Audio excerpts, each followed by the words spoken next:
Wall Street Journal piece, why Nvidia just can't quit China. Money. Anything else to say here? No. I mean, it's money. It's money that stems from the Chinese Communist Party investing a lot of money in artificial intelligence, just like the United States, although more of it's probably private money here in the U.S., and producing massive numbers of AI researchers and top talents out of their universities to focus on AI development, and willingness to pay companies like Nvidia for their highest end chips. So here's the thing. Jensen Huang has been all over the place the last couple of weeks talking about how much he dislikes not being able to sell into China the way that he wants to. Yes. I don't think I've ever heard him talk publicly about something the way he's talking about this. And his argument boils down to one very simple, it's a really simple one. He basically says, look, if you allowed us to sell into China, there would be no Chinese domestic industry for producing the kind of chips required to run AI because we have the best product out there and no one can compete with us. That's his argument. And the flip side of that is if you don't allow us to, then China will build its own walled-off semiconductor industry, and you don't want that because go look at every other industry where China has been able to do this, and sometimes it's a pretty bad case scenario. Except the counter to that is most of those are cases where China invites in foreign competitors, see Tesla as an example, basically watches what they do and has, joint ventures set up to be able to know exactly how the stuff is produced. And then several years later, Chinese domestic firms, often state-owned enterprises, start producing competitors that then put an awful lot of pressure on the foreign competitor, in many cases either forcing them out of the country or forcing them out of business. Yeah, I was going to say, there seems to me to be a very compelling case that China is going to attempt to develop their own walled-off, self-dependent semiconductor industry no matter what.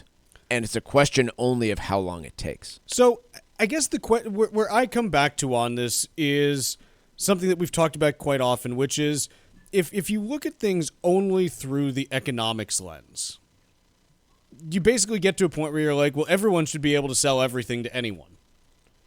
That's the idea of free trade, yep. No, but everyone should be able to sell anything to everyone. Whatever you want. Hey, Nvidia, if you want to start selling illicit substances or whatever, okay, but obviously there are non-economic reasons why we decide, hey, maybe we shouldn't allow multinational corporations to load up beverages with cocaine. We decide this is, a bad thing. We should have a speed limit. Correct. Or, in national security concerns, hey, during the Cold War, maybe even though, Raytheon could make a whole bunch of money selling to the Soviet Union, probably not a good idea for them to be able to. Or even more recently, think about congressional review of weapons sales to countries in the Middle East and stuff like that. And the F-35 program and how we don't allow Turkey to participate in it anymore after Turkey, took delivery of Russian missile systems.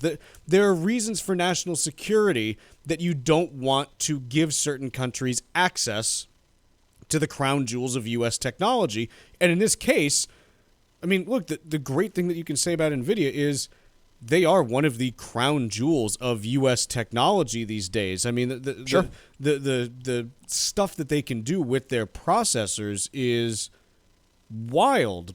But because of what artificial intelligence could mean, not just in the conventional military sense, but also in kind of the modern evolution of, how militaries might plan large-scale attacks on competitors, the ability of artificial intelligence to be used for, electronic warfare and things along those lines, cyber warfare. There's all kinds of problems with simply allowing NVIDIA to sell their chips to basically anyone in China. Yep.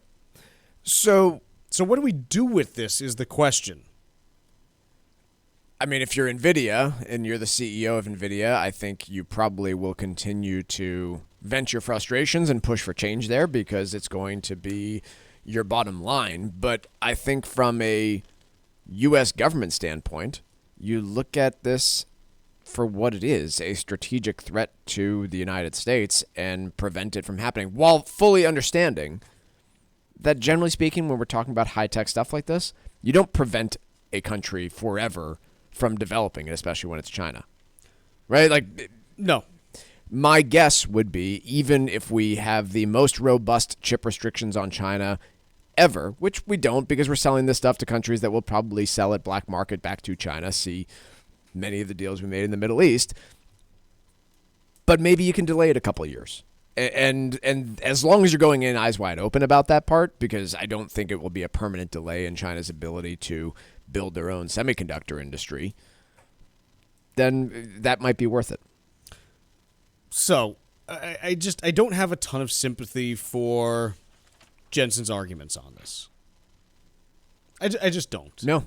So, And we've got a few decades of history of companies making this argument internally over and over again. Well, look at the size of the Chinese market and how profitable it can be.